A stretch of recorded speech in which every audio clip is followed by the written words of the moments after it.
ধর্মীয় বিধিবিধানের আলোকে ধর্মীয় নেতাদের দেশের কল্যাণে কাজ করার আহ্বান জানিয়েছেন প্রধানমন্ত্রী তারেক রহমান। সকালে রাজধানীতে ইমাম, মুয়াজ্জিন ও খতিব সহ বিভিন্ন ধর্মগুরুদের মাসিক ভাতা প্রদান কার্যক্রম উদ্বোধন অনুষ্ঠানে তিনি বলেন, সবাই মিলে একটি নিরাপদ বাংলাদেশ গড়ে তুলতে হবে। প্রধানমন্ত্রী বলেন, রাষ্ট্রকে শক্তিশালী করতে হলে নাগরিকদের শক্তিশালী করতে হবে। দেশের মানুষকে রাজনৈতিক ও অর্থনৈতিকভাবে শক্তিশালী করাই বিএনপি সরকারের লক্ষ্য বলে জানান প্রধানমন্ত্রী তারেক রহমান। বিস্তারিত জানাচ্ছেন মনিরুজ্জামান।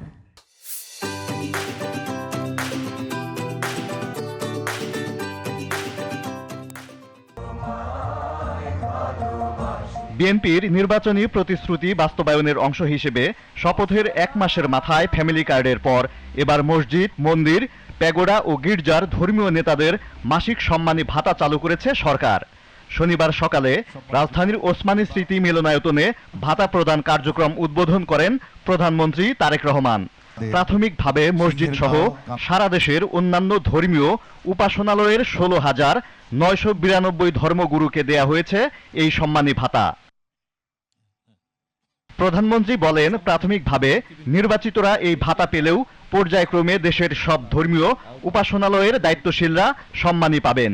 বিভিন্ন শ্রেণী পেশার মানুষের জন্য সরকারের এইসব অর্থনৈতিক কর্মসূচি উদ্যোগের মূল উদ্দেশ্য হচ্ছে নাগরিকদেরকে অর্থনৈতিকভাবে স্বাবলম্বী করে গড়ে তোলা। দেশের নাগরিকদেরকে যদি দুর্বল করে রাখা হয় তাহলে রাষ্ট্র কখনোই শক্তিশালী হতে পারে না। এবং সেই জন্যই আমাদের ইচ্ছা, আমাদের দর্শন, আমাদের পরিকল্পনা বাংলাদেশের নাগরিকদেরকে আমরা রাজনৈতিক এবং অর্থনৈতিকভাবে ধীরে ধীরে শক্তিশালীভাবে গড়ে তুলতে চাই। দেশের ধর্মীয় প্রতিষ্ঠানগুলোকে নৈতিক শিক্ষা কার্যক্রমের কেন্দ্রবিন্দু করতে চান বলে জানান প্রধানমন্ত্রী। সারা দেশে মসজিদ এবং এই ধর্মীয় প্রতিষ্ঠানগুলোর ধর্মীয়, সামাজিক এবং নৈতিক শিক্ষা কার্যক্রমের কেন্দ্রবিন্দুতে পরিণত করতে চাই।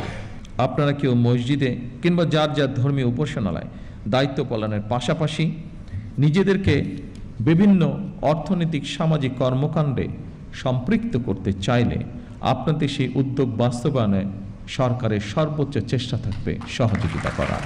সবার জন্য নিরাপদ বাংলাদেশ গড়ে তুলতে হলে প্রতিটি নাগরিকের দায়িত্ব সঠিকভাবে পালন করতে হবে বলে মন্তব্য করেন সরকার প্রধান।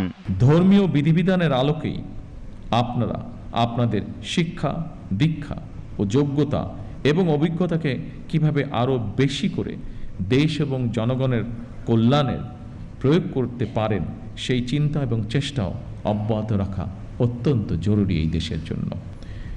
কেউ যেন আমাদের মধ্যে বিভেদ সৃষ্টি করতে না পারে।